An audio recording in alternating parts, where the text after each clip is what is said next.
কাছাড় জেলার লক্ষ্মীপুর বিধানসভা কেন্দ্রের অন্তর্গত বাঁশকান্দি আনুয়া বিলে বন্যার জল বৃদ্ধি পাওয়ায় সেখানের মৎস্য চাষীদের মাথায় হাত পড়েছে। মাছের উৎপাদনে বর্তমানে হিমশিম খাচ্ছেন তারা। আনুয়া বিল জলমগ্ন হয়ে পড়ায় সেখানে বসবাসকারী মানুষের যাতায়াত পরিষেবায় ব্যাঘাত ঘটেছে। দৈনন্দিন খাবার জোগাড় করতে নৌকা ভাড়া করে চলাফেরা করতে হচ্ছে স্থানীয়দের। আনুয়া বিলে বসবাসকারী বেশিরভাগই মানুষই মৎস্য চাষের উপর নির্ভরশীল। অনেক কষ্টে তারা লক্ষাধিক টাকার নানা জাতের মাছ বিলে ছেড়েছিলেন, কিন্তু বন্যার জলে তাদের চাষবাসের যাবতীয় সামগ্রী ভেসে যাওয়ার পাশাপাশি মাছ বিল থেকে বেরিয়ে যাওয়ায় তারা চরম আর্থিক সংকটের সম্মুখীন হয়েছেন। মাছ উৎপাদনের মাধ্যমে সরকারকে রাজস্ব দেওয়াটাও তাদের পক্ষে বর্তমানে অসম্ভব হয়ে দাঁড়িয়েছে। এদিকে জল কিছুটা কমলেও অনেক মানুষ এখনো ঘরে জলবন্দী অবস্থায় দিন কাটাচ্ছেন। এছাড়াও গ্রামে নেই বিদ্যুৎ, নেই পানীয় জলের সুবিধাও। ফলে বিলের নোংরা ও দুর্গন্ধযুক্ত জল পান করেই তাদের দিন কাটাতে হচ্ছে, এমনটা অভিযোগ রয়েছে।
অনেক কষ্টতে আছি।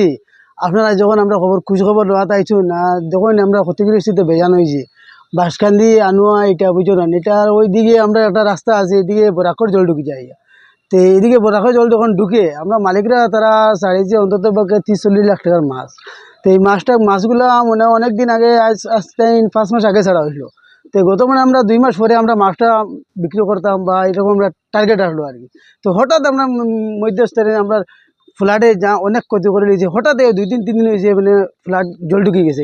জল ঢুকিয়া বান আছে এখানে একটা, এখানে আসলে আমরা মানে ছোটো ছোটো করে ট্যাঙ্কি বানাইছি, এটার মাঝে অনেক মাছ আসলো, বিভিন্ন ধরনের মাছ আসলো। তো সব মাছ বাইরে ওই জলে লিয়ে গেছে বেচারা। এখন তো মানে মালিক বাটির একদম পুরা শেষ, আর কোনো অবস্থা নাই। এখন সরকারের একটা রেভিনিউ আছে, আমরা প্রত্যেক বছর মানে আমরা একটা মানে এগ্রিমেন্ট থাকে, মানে অত টাকা দিতে লাগে।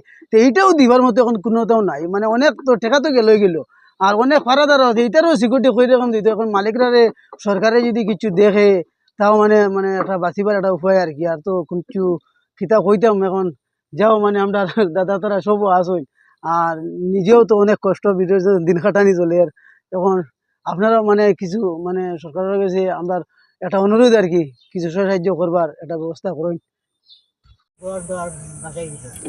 আর আমরা তো অসুবিধা করে যাওয়া আর অসুবিধা করে নৌকা নাই, আরেক কিছু ওই যে গরু বাছুর ওইটা ও বাবা বাবা সব পানি দানির অসুবিধা হয়েছে, ওই জন্য পানি দানির অসুবিধা বুঝছো। আমরা সব যত মানুষ আসুন যারা সব ঢুকিছ না, তারা সব মিলিয়ে একটা আমরা সাইড আমি আছে 4 সাইড আর না, তো খাওয়া দাওয়ার অসুবিধা দাঁড়িয়ে চলে যায়। তো বাজারে যেতাম পারি না, পাড়াতে ঢুকাইছে, এইবার ঢুকাইছে, আর নৌকা নাই, রাস্তাঘাটও নাই, সব ডুবাই। তখন আমি সেবারও অসুবিধা হয়েছে। হাঁস মুরুখও আসলো, এটাও তো বাসি বাসি আগে সঙ্গে বোঝায় যে তখন কোথা করা যায়, কোথা আমরা সাহায্য করি দেয় না। জল নাই, নদীতে খাইয়ার বর্তমানকালে ঔষধ রেশন লইয়া ইয়ার কত দূর তনে কত কষ্ট করিয়া আমরা কীরকম দেখো না, আমরা জলে একদম বাড়িঘর সব বুড়াইয়া একদম শেষ। যখন বাচ্চা কাচ্চা কীরকম চলে ও বেজান বেজান, এটা তো বেজান 100 জন হইব, 100 পরিবারের মতন একদম বুড়িয়া একদম জলে একদম শেষ। দেখো না কিছু নাই।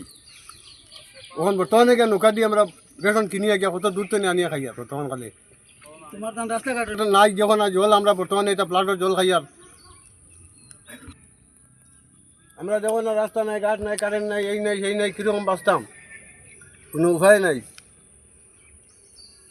রুগে নৌকা নাই এই নাই সেই নাই আমরা হবারে হবারে আইতে পারি না ফুল নাই একটা কোনো কিছু নাই যখন আর।